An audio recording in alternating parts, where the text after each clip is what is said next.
Welcome to another episode of Roll Up a Power. So get your blunts rolled and your drink poured. Alright, so for this one, I'm going to tell you by the time my homie did me bald as hell and put me in a fucking vacant ass house. Yeah, let's talk about it. So this was 2019. And I said this before, 2019 was a bad year for me. I ain't had nothing and I lost it all. So I was low-key living out my baby mama's grandparents' garage. Yeah, I was living in a garage at that point, right? So the story about one of my day one homies. While I was in prison, he had got his life together. You know, he was doing good, doing his thing. So by the time I got out, he doing good. He got motion going on, all of that. I'm congratulating him. I'm happy for him, all type of shit, right? So, you know, he got him a whole crib and everything. And he ended up buying a second house that he was, renovating at the time. So basically, I'm staying in this garage. And I told you, this is my day one homie. You know what I'm saying? I did a whole lot of shit for him too back in the day. Matter of fact, one of the biggest things I did for him back when I was 18. He a couple of years younger than me, so he was 15 at the time. And my very first car that I had was a Delta 88 Oldsmobile. A few months later, I ended up buying a second car. And I was always driving the second car. I wasn't never driving my first car. So I gave my first car to him. He was only 15 years old.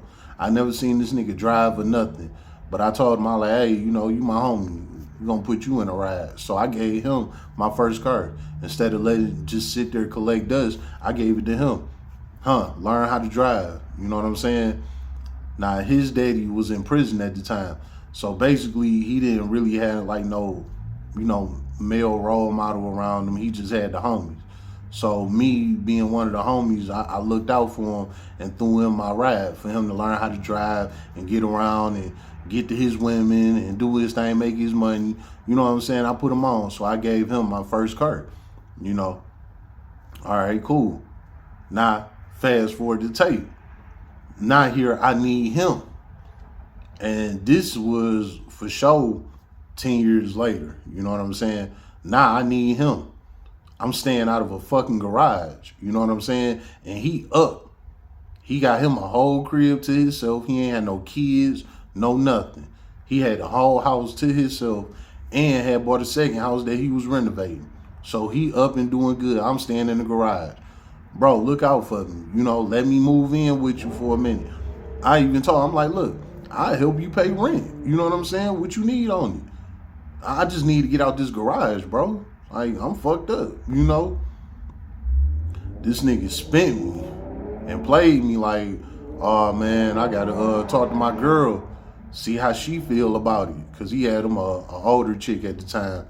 And she had her own crib doing her own thing, but he played it to me like she had a decision in his household, who could stay there type shit.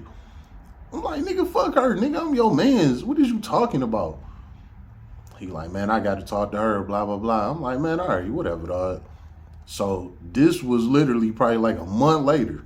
The nigga called me. He like, yeah, bro, you called me and said, you need a place to crash, woo, woo. I'm like, yeah, nigga, I've been staying in this garage all this time. I'm thinking he about to let me move in with him, type shit. You know what this nigga did? He put me in that house that he was renovating. Instead of letting me move in with him in a fully furnished house that he got to himself, and mind you, let me speak on his house. It's not like his house was just a spot just for him and nothing else. All of the homies was over there. We was over there fucking hoes in the house, drinking, shooting dice. We doing all type of shit in this house, And when I told him, I'm like, look, let me just move in. You know what I'm saying? He would not let me move in. So he put me in the fucking renovated house. He told me I could stay there.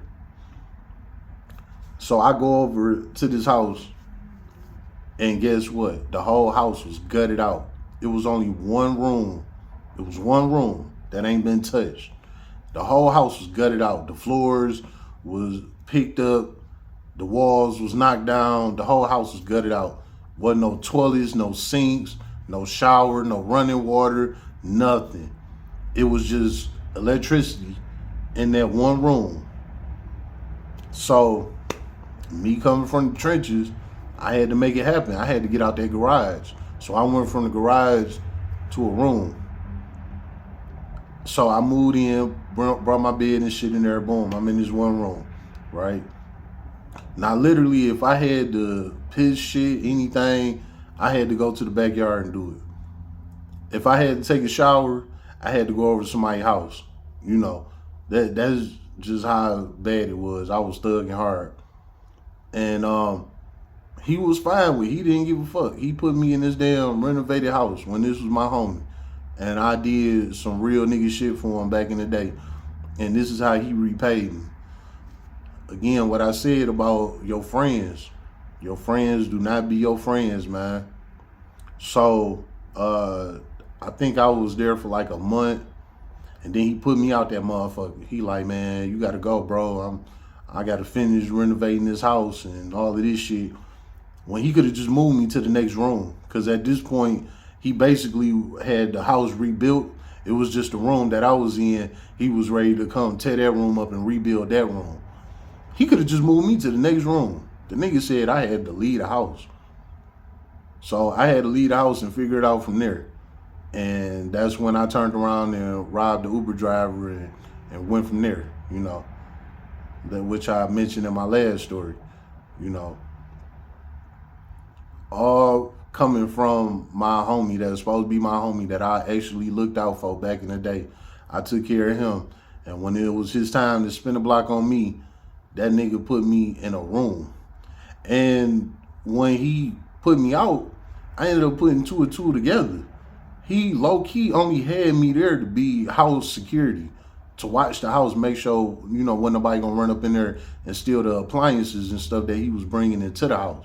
Because, you know, when the house vacant, you know, the crackheads and shit like that break into the house and steal the washer, the dryer, the piping, you know, shit like that. So basically, he only had me in there for just a live body being in the house so that wouldn't nobody run up in the house and steal the appliances. So you know what I did? I confronted this nigga about it. I got on his ass and all that. And, you know, I fell back on him after that, you know. It was just sad coming from a nigga that was from the block that I grew up with. I got pictures with. I done did a lot of shit with, all of that. You know what I'm saying? And even after that, I still had his back, you know? And when I really needed him, I was staying out of a fucking garage. And he know that I was staying out this garage. He wouldn't even move me into his own crib. That nigga put me in a damn bando, basically. And he only put me in there to watch his appliances while he was rebuilding the house. I'm telling y'all, these guys you running around in these streets with, they not your friends, man. They not your friends. Be careful who you call your friends. Be careful who you keep around you. Because these same people will be the ones that'll stand over you and finish you off when you on your back. Instead of pulling you up, they'll put that bitch in your face and nail that hammer in your forehead. Sad situation, but it's the truth, man. It's been another episode of Roll Up a Poet. So get your blunts rolled and your drink poured.